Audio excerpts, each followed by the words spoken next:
वसुदेवसुतं देवं कंसचाणूरमर्दनं देवके परमानन्दं कृष्णं वन्दे जगद्गुरु श्री गोपाल कृष्ण महाराज की जय। बाबा, महाराष्ट्रामध्ये महानुभाव संप्रदाय नावाचा एक संप्रदाय आहे। जसा वारकरी संप्रदाय आहे त्याचप्रमाणे महानुभाव संप्रदाय एक आहे, पण तो जास्त त्याचा प्रचार आणि प्रसार झाला नाही। जसा वारकरी संप्रदायाचा प्रचार प्रसार झाला तसा महानुभाव संप्रदायाचा प्रचार प्रसार झाला नाही, परंतु बऱ्याच मोठ्या प्रमाणात तो त्यांचे वर्ग आहे। तर त्या संप्रदायाची स्थापना भगवान श्री चक्रधर स्वामी महाराजांनी केली आणि त्या मग केल्यानंतर भगवान श्री चक्रधर स्वामी महाराज 56 वर्षे महाराष्ट्रात भ्रमले। त्यांनी लोकांना, बऱ्याच लोकांचा उद्धार केला, ज्ञान दिलं, धर्माचं ज्ञान दिलं आणि शके 1141ला ते उत्तरापंथी निघून गेले। तर ह्या महानुभाव संप्रदायामध्ये त्यांनी एक जो नागदेवाचार्य नावाचे माणूस होते, तर त्या नागदेवाचार्याला ज्ञान दिलं पुरेपूर आणि त्याला आचार्य केलं आणि आचार्य करून आपण उत्तरापंथीमध्ये निघून गेले। तिकडच्या अनंत जीवाचा उद्धार करण्यासाठी निघून गेले आणि नागदेवाचार्यानंतर 3 म्हणजे पुन्हा आचार्य झाले। त्याच्यानंतर नागदेवाच्यानंतर बायदेवबा झाले, नंतर भास्कर भट्टबोरीकर झाले आणि नंतर परशुरामबा झाले। असे 4 आचार्य ह्या महानुभाव संप्रदायात झाले। तर जे पहिले आचार्य होते, तर हे पहिले आचार्य स्वामी म्हणजे सर्वज्ञ श्री चक्रधर स्वामी महाराज उत्तरापंथी निघून गेल्यानंतर हे रुद्धपूरला गेले आणि रुद्धपूरला गेल्यानंतर तिथं ते 14 वर्षे राहिले आणि तिथं गोविंदपूर महाराज होते, कोणाचे श्री चक्रधर स्वामी महाराजांचे गुरु होते ते, आणि त्या गुरुजीची सेवा त्यांनी 14 वर्षे केली आणि ते गोविंदपूर महाराज शके 1208मध्ये निजधामाला गेले आणि त्यांच्यानंतर त्यांचं मन काही तिथं रुद्धपुरात लागणं, मग ते रुद्धपुराहून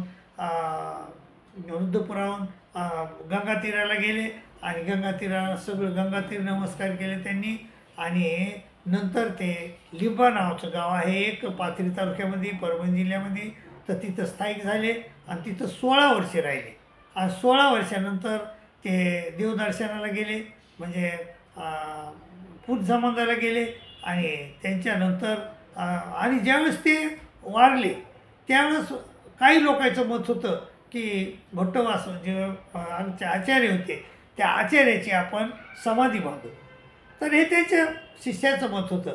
परंतु नंतर जे बडे लोक होते तर ते लोक म्हणले नको, आपण जर नागदेवाचार्याची समाधी आपण बांधली तर काय होईल, प्रत्येक माणसाला आपला गुरु प्रिय असेल, तो मग विद्वान असो का म्हणजे कसा असो तो त्याला प्रिय असतो आणि मग ते प्रत्येकजण आपल्या गुरुची समाधी बांधते आणि जे भगवान श्री चक्रधर स्वामी महाराजाच्या दर्शन पवित्र पदस्पर्शाने जे पावन झालेले 1650 तीर्थ आहेत, त्या 1650 तीर्थाकडं कोणी जाणार बी नाही आणि त्याचं महत्त्व कमी होईल।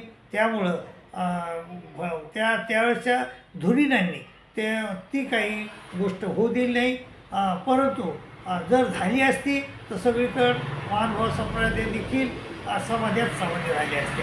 तर मला सांगायचं म्हणजे प्रत्येक माणसाला आपला गुरु प्रिय असतो, तर गुरु हा वारला तर तो नेहमीच म्हणतो की माझा गुरु पुंसमांदा गेला, माझा गुरु कैवल्य धामाला गेला, माझा गुरु मोक्षाला गेला, असं तो कुठं का जाईन, परंतु असं म्हणतो प्रत्येक शिष्य आपल्या गुरुला तसं म्हणतो।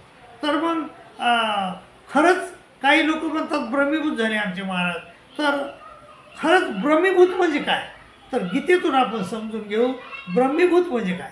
पण ते म्हणले ब्रह्मीभूताचा अर्थ, ब्रह्मीभूताची व्याख्या श्रीकृष्ण महाराजांनं 18व्या अध्यायाच्या शेवटी केली बघा। तर जर तुम्ही पाहिलं तर तुम्हाला सापडेल 3 ते 4 श्लोकातच त्यांनी ब्रह्मीभूत माणूस कसा असतो हे सांगितलं. कसा असतो ब्रह्मीभूत? ते म्हणले बुद्ध्या विशुद्धया युक्त, शुद्ध बुद्धीचा पाहिजे, बुद्धी शुद्ध पाहिजे. धृतीत मानव नियमाचे, धृती नियमित केल्या पाहिजे. काय काय म्हणले ते?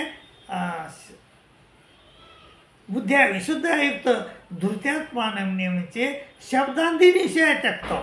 अहो ते इतर विषय तर जाऊ द्या, पण शब्दानं पण विषय भोगत नाही.